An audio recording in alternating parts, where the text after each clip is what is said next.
They chase the kingpins, they hunt the dealers. But the real power, it belongs to the man who makes dirty money clean.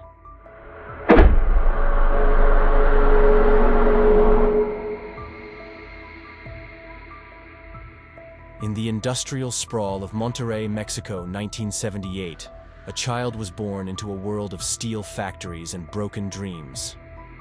Luis Gerardo Garza Saldívar came from middle-class comfort, not wealth, not poverty, but that dangerous middle ground where ambition grows wild. His father worked in accounting for a manufacturing company. His mother taught elementary school mathematics.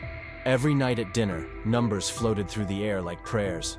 Young Luis didn't play with toys, he played with ledgers.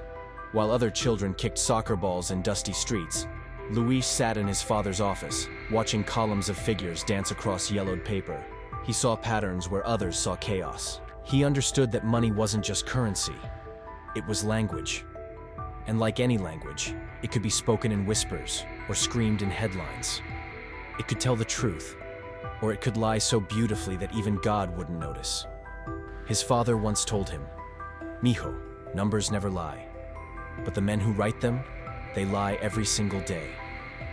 Luis never forgot that lesson. By age 12, he was doing his father's tax returns. By 14, he'd found 3 ways his father's company was bleeding money through accounting errors. By 16, he understood something profound. In Mexico, the line between legal business and illegal enterprise was drawn in pencil, not ink, and pencil marks could always be erased. 1996. Luis Gerardo enrolled at Tecnológico de Monterrey, one of Mexico's most prestigious universities, studying finance and international business. But his real education didn't happen in classrooms. It happened in the shadows between them. Monterrey in the late 90s was a city transforming. The Gulf Cartel and Los Zetas were rising, and with them came an ocean of dirty cash that needed to be cleaned. Luis watched as legitimate businesses suddenly expanded overnight. He saw restaurants with no customers somehow reporting record profits. He noticed construction companies building nothing yet purchasing millions in materials. He was watching the greatest magic trick in the world, making blood money disappear. During his junior year, Luis took an internship at a currency exchange house near the border. Officially, they processed remittances from Mexican workers in the United States. Unofficially, they were a washing machine for cartel cash. Luis said nothing. He learned everything. He learned about smurfing, breaking large amounts into small deposits. He learned about trade-based laundering, overvaluing exports, undervaluing imports. He learned about shell companies in Panama, trust accounts in the Cayman Islands, and the beautiful complexity of correspondent banking relationships that could move money across 6 countries in 6 minutes. But most importantly, he learned discretion. The genius isn't in the method, his supervisor told him one night after too much tequila. The genius is in being forgettable. The man who launders money isn't a criminal. He's a banker, an accountant, a lawyer. He wears a suit. He pays his taxes. He has a family. And nobody, not even his wife, knows what he really does. Luis graduated summa cum laude in 2000. His thesis? Cross-border financial flows and regulatory arbitrage in emerging markets. Translation: How to move dirty money without getting caught. 2001-2005. The ghost years. Luis Gerardo Garza Saldívar didn't join a cartel. He didn't need to. Instead, he built something more valuable than muscle or territory. He built infrastructure. He started small. A consulting firm in Monterrey offering international business advisory services. His clients were restaurants, car dealerships, construction companies, all legitimate businesses that happened to have complicated cash flow situations. Luis didn't ask questions. He provided solutions. For a restaurant chain moving crystal through Arizona, he created a franchise model with inflated food costs from shell suppliers in Colombia. The books showed they were paying premium prices for imported goods. In reality, they were washing $200,000 a week. For a used car dealership fronting for powder distributors, he established a network of straw buyers and phantom sales. Cars were sold for cash, then repurchased at a loss. The dealers looked incompetent. The money looked clean. For a construction company owned by dope traffickers, he designed a system of subcontractors, 27 different companies, all owned by the same 3 people through different trusts. all billing inflated rates for work that was real enough to pass inspection but padded enough to absorb millions in cartel cash. His genius was layering. One transaction looked innocent, two looked coincidental, three looked suspicious. But Luis never stopped at three. He built chains of 20, 30, 40 transactions, each one legitimate on its own, each one creating just enough distance from the source that by the time the money reached its destination, it had been blessed by banks, documented by accountants, and taxed by governments. He made crime look like capitalism. By 2005, Luis wasn't working for criminals anymore. Criminals were working for him. 2006. The year everything changed. Mexico exploded into war. President Felipe Calderón declared war on the cartels, and the cartels declared war on each other. Bodies piled up in Juarez, Tijuana, Nuevo Laredo. Severed heads appeared in ice chests. Messages written in blood decorated highway overpasses. But while sicarios fought in the streets, Luis Gerardo Garza Saldívar fought on spreadsheets. The violence created opportunity. Desperate cartels needed to move money faster, cleaner, safer. Los Zetas came knocking. So did the Gulf Cartel. The Sinaloa Cartel sent representatives. Even smaller organizations. Gangs trafficking pot across Texas. Crystal cookers in Michoacán. Everyone needed the same thing. They needed invisibility. Luis didn't choose sides. He served them all. Never meeting the bosses, never seeing the product, never touching anything except numbers. His clients were private investors and international businessmen. He did not launder money for cartels. He provided financial optimization services for high net worth individuals in complex regulatory environments. He built the Ghost Network, 43 shell companies across 7 countries, 12 law firms on retainer who asked no questions, 8 currency exchanges, 6 remittance businesses, 4 investment funds, and 1 very helpful banker in Panama who understood that some clients valued privacy over returns. The system worked like this. Step 1. The predicate. Cartel cash, from stuff, powder, dope, crystal, whatever, lands in Mexico. Could be $10 million, could be $50 million. It's dirty, traceable, toxic. Step 2. The first wash. The cash gets broken into pieces. Luis had teams of smurfs, low-level workers who'd deposit $7,000 here, $9,000 there, always under the $10,000 reporting threshold. Hundreds of deposits, dozens of banks, all coordinated through encrypted messages. Step 3. The spin cycle. Once in the banking system, the money moves. A shell company in Delaware buys consulting services from a shell company in Panama. That Panamanian company pays licensing fees to a trust in the Cayman Islands. The Cayman Trust invests in a Mexican real estate development through a Belize holding company. Each transaction legitimate, each one documented, each one creating distance. Step 4. The integration. The money comes back clean. A Mexican businessman receives a loan from a Cayman bank. A developer gets paid for a construction project. An investor cashes out stock options. All legal, all taxed, all clean. And Luis? He took 8%. Not from the criminals, they never paid him directly. He took his cut through consulting fees, transaction charges, and management costs that were built into the structure itself. The cartels paid millions. Luis received thousands. But when you're washing hundreds of millions, thousands add up fast. By 2008, Luis Gerardo Garza Saldívar was worth $40 million, and nobody knew his name. 2009, 2012, the golden years. Luis lived like a ghost wrapped in expensive clothing. He owned a modest home in an upscale Monterrey neighborhood, nice but not ostentatious. He drove a BMW 5 Series, expensive but not flashy. He wore tailored suits from Hermenegildo Zegna and carried a Mont Blanc pen. He looked like every other successful businessman in Mexico. He belonged to the right clubs, attended the right charity galas, donated to the right political campaigns. He sat on the board of a children's hospital. He sponsored youth soccer teams. He was a respected member of the Monterrey business community, known for his work in cross-border financial consulting.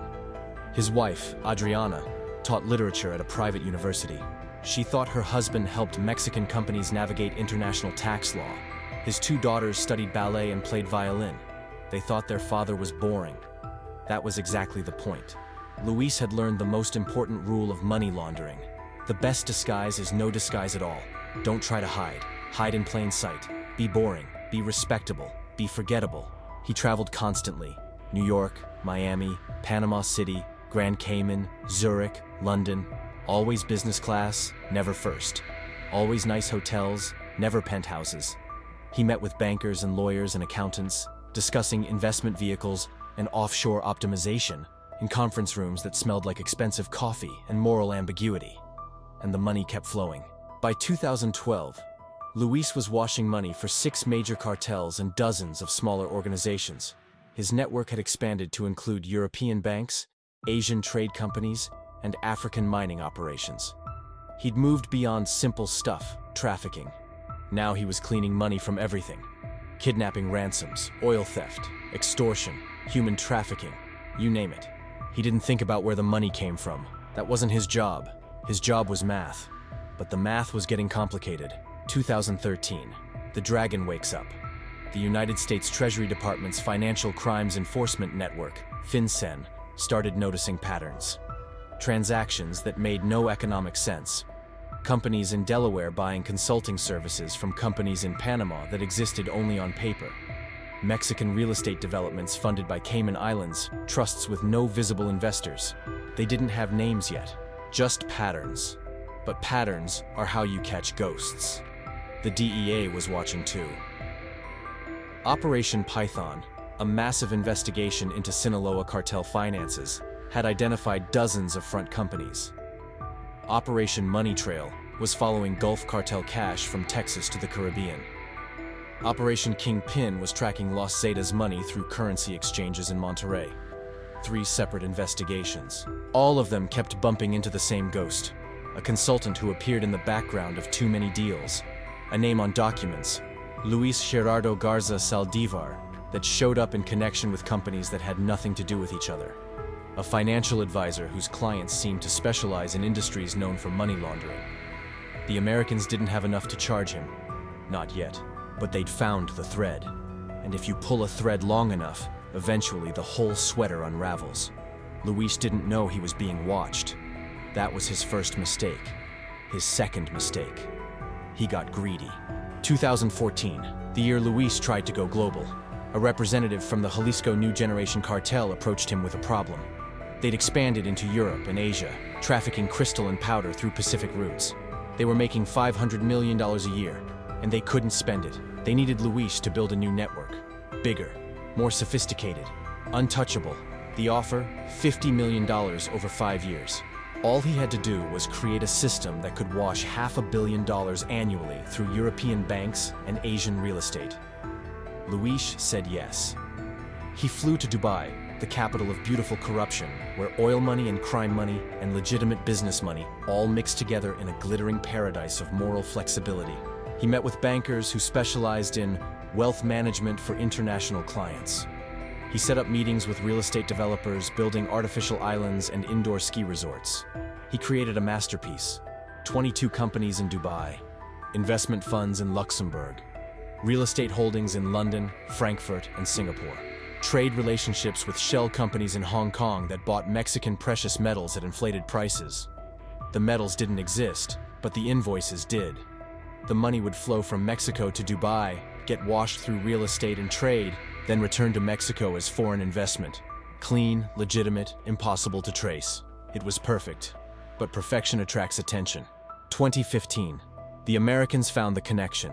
A DEA agent in Phoenix arrested a Jalisco cartel money courier carrying $200,000. Under interrogation, the courier gave up his boss.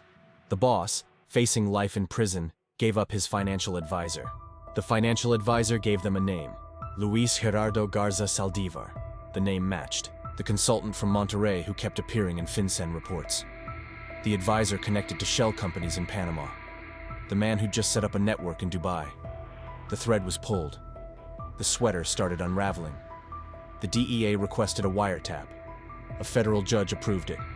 For 8 months, they listened to Luis's phone calls, read his emails, tracked his movements. They heard him discussing investments that were actually powder shipments. They saw him emailing lawyers about trust structures that were actually washing machines for crystal money. They built a case, transaction by transaction, email by email, call by call, but they didn't arrest him, not yet, because Luis was small fish in a big ocean. He was a tool, not a boss, and the Americans wanted the bosses, so they watched, and they waited, and they built their case. Meanwhile, Luis kept working, kept washing, kept living his quiet life in Monterrey. He thought he was untouchable. He thought the system he'd built was too complex to penetrate, too layered to expose. He was wrong. 2016. The trap is set. Mexican authorities, working with the DEA, approached Luis with a fake client, a businessman from Guadalajara who'd made a fortune in tequila exports and needed help with tax optimization for his European expansion. The businessman was a federal agent. Luis took the meeting. Why wouldn't he? It looked legitimate. The man had references, documentation, a business history that checked out. Over 6 months, Luis designed a laundering system for this businessman. He created shell companies, established bank accounts, set up trade relationships. He explained in meticulous detail how to move $20 million through his network. Every conversation was recorded. Every document was evidence. Every word was a nail in his coffin. On November 7, 2016, Mexican federal police raided Luis's office in Monterrey. They found ledgers documenting $800 million in laundered money. They found client lists with the names of 18 different criminal organizations. They found bank account information for 127 shell companies across 12 countries. They found the map to his entire empire. Luis was arrested in his home that night, in front of his wife and daughters. He didn't resist. He didn't say a word. He just stood there in his pajamas while officers read him his rights, the same way he'd watched other men fall. His wife screamed. His daughters cried. His neighbors watched from their windows. The invisible man had finally become visible. 2017. Extradition. The Mexican charges were serious. Organized crime, money laundering, conspiracy. He was looking at 30 years in a Mexican prison. But the Americans wanted him more. The U.S. Department of Justice filed an extradition request. They charged him with conspiracy to launder monetary instruments, operating an unlicensed money transmitting business, and conspiracy to aid and abet the distribution of controlled substances. Translation: he'd helped poison American cities, and now he'd answer for it in American courts. Luis fought extradition for 11 months. His lawyers argued that he'd never set foot in the United States, never touched American drugs, never dealt with American criminals directly. They claimed he was a financial consultant who'd been misled by his clients. The judge didn't buy it. On September 12, 2017, Luis Gerardo Garza Saldívar was loaded onto a DEA plane and flown to San Diego. He was processed, fingerprinted, photographed, and locked in a federal holding cell. For the first time in his life, Luis couldn't buy his way out, couldn't layer his way out, couldn't hide behind shell companies and offshore accounts. He was just a man in an orange jumpsuit facing the machinery of American justice. 2018, United States versus Luis Gerardo Garza Saldívar. The trial lasted 6 weeks. Federal prosecutors presented 847 pieces of evidence: documents, recordings, bank statements, emails, testimony from cooperating witnesses who'd used Luis's services to wash money from powder, crystal, dope, pot, everything. They showed how his system had processed $800 million in cartel profits over 8 years. They demonstrated how he'd knowingly designed structures specifically to evade law enforcement detection. They played recordings of him explaining to undercover agents exactly how to disguise criminal proceeds as legitimate business income. Luis's defense argued that he was simply a financial consultant, that he'd been deceived by clients who claimed to be legitimate businessmen, that he'd had no way of knowing where the money came from. The jury didn't believe it. Too many conversations where Luis discussed the client's special privacy needs. Too many emails where he cautioned about regulatory sensitivity. Too many documents where he deliberately structured transactions to avoid reporting thresholds. The prosecutor's closing argument was devastating. Ladies and gentlemen, the defendant wants you to believe he's an innocent accountant who was tricked by criminals. But you've seen the evidence. You've heard the recordings.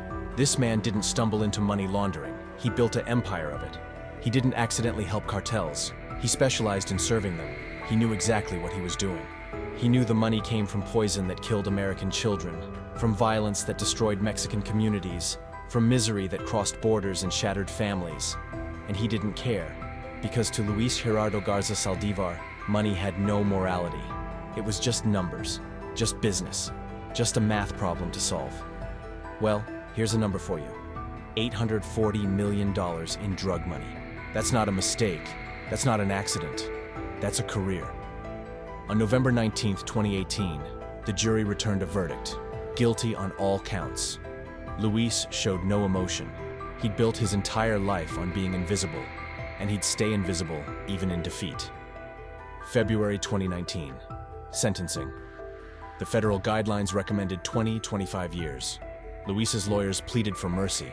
They spoke about his family, his charitable work, his lack of violent crimes. They painted him as a white-collar criminal who'd made mistakes but didn't deserve to die in prison.